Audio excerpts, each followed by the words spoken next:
अस्सलामुअलैकुम, आप देख रहे हैं मेरा यूट्यूब चैनल और मैं हूं सुहेब हसन। मुस्लिम दुनिया से मुस्लिम कंट्रीज़ के लिए एक बहुत ही सैड न्यूज़ है, बहुत ही अलार्मिंग सिचुएशन है।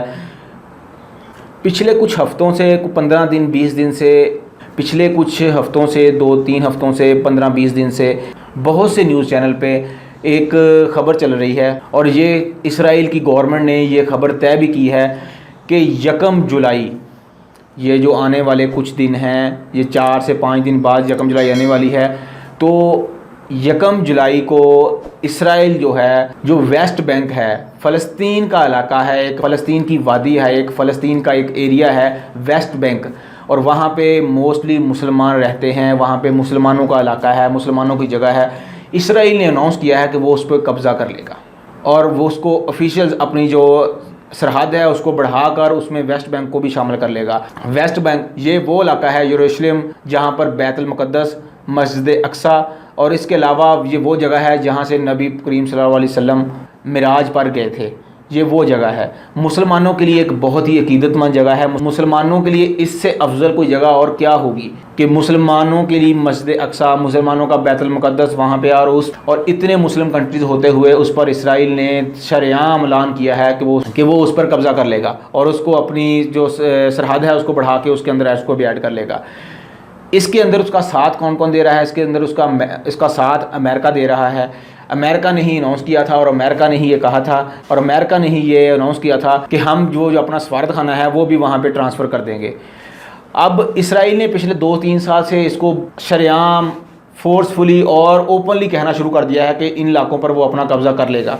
बेसिकली नेतन्याहू ने जो इलेक्शन लड़ा है वो इसी बेस पे लड़ा था कि वो इन जगहों पे अपना कब्ज़ा करेगा। और डोनाल्ड ट्रंप को भी इसराइली ग्रुप, क्योंकि अमेरिका में भी इसराइली ग्रुप बहुत हैवी है, अमेरिका के प्रेसिडेंट की कैबिनेट में बहुत से इसराइली शामिल हैं, यहूदी शामिल हैं, तो उन्होंने ट्रंप को सपोर्ट ही इसी बेस पे की थी। और आने वाले इलेक्शन में ट्रंप को, जो अभी ट्रंप का इलेक्शन आने वाला है उसमें ट्रंप को उन्होंने सपोर्ट करने का इसीलिए कहा है, उसमें उन्होंने ट्रंप को सपोर्ट इसीलिए करनी है कि वो हमें सपोर्ट करेगा इस काम के लिए, इस चीज़ के लिए, तो हम ट्रंप को सपोर्ट करेंगे। और ट्रंप हर तरह से उनको सपोर्ट कर रहा है। ट्रंप ने अनाउंस किया है, ट्रंप ने मुसलमानों पर बहुत फोर्स किया है, ट्रंप ने मुसलमानों को आपस में लड़ाया है। और अब इसराइल ने क्या किया है? इसराइल ने देखा है कि कोविड-19 के अंदर पूरी दुनिया मसरूफ़ है, हर एक मुल्क को अपनी अपनी पड़ी हुई है और उनके रास्ते में कोई मज़ामत नहीं है। अगर अमेरिका के ऊपर कोई और कंट्री, पूरी दुनिया से और कोई भी कंट्री प्रेशर डालता भी, तो अमेरिका जॉर्ज फ्लॉयड, जो उनके नस्ल परस्ती की, उनकी जो कालों और गोलों की और जो ब्लैक उनके लोगों की आपस में लड़ाई चल रही है, उनकी वजह से अपने ही इख्तलाफात में अपने ही कंट्री के अंदर बिजी है, पूरी दुनिया कोविड में मसरूफ़ है। तो जिस वजह से इसराइल जो है वो उसने इस मौके को गनीमत जाना और उसने 1 जुलाई, ये 5 से 6 दिन बाद जो 1 जुलाई आने वाली है, उस जुलाई को अनाउंस किया है कि हम उस जुलाई को 1 जुलाई को उसको अनाउंस कर देंगे। बेसिकली ये इसराइल का बहुत पहले से खेल है। पहले अमेरिका के जितने भी प्रेसिडेंट आए हैं वो उनको इस चीज़ पे सपोर्ट करते थे, लेकिन वो उनको इस तरह कहते थे कि हर 2 साल बाद, 3 साल बाद या 4 साल बाद जब ये इशू उठता था तो वो कहते थे कि सिक्योरिटी की रीज़न की वजह से या पूरी दुनिया का प्रेशर है हम पर और हमारा कारोबार, हमारा ताल्लुक पूरी दुनिया से है, तो हम सिक्योरिटी की वजह से हम नहीं चाहते कि आप लोग ये कदम उठाएं। लेकिन ट्रंप ने, क्योंकि बेसिकली वो आया ही इसी बेस पे है और वो तशद्दुद पसंद है, तो इसलिए उन्होंने इसको सपोर्ट किया और बाकायदा उसने ऐलान किया कि हम उसको तस्लीम करते हैं, क्योंकि उसको कभी किसी ने नहीं माना था, उसकी जो जगह को नहीं माना था, अब उसको तस्लीम कर लिया। और बाकायदा वो फ़लस्तीन को रियासत मानते ही नहीं है, फ़लस्तीन को वो कोई कंट्री मानते ही नहीं है, क्योंकि इसराइल लोगों का मानना है कि यरूशलेम पर जब कब्ज़ा होगा उसके बाद वहाँ पे वो हरकुलस सुलेमानी जो है वो बनाएंगे, उनका ये मानना है।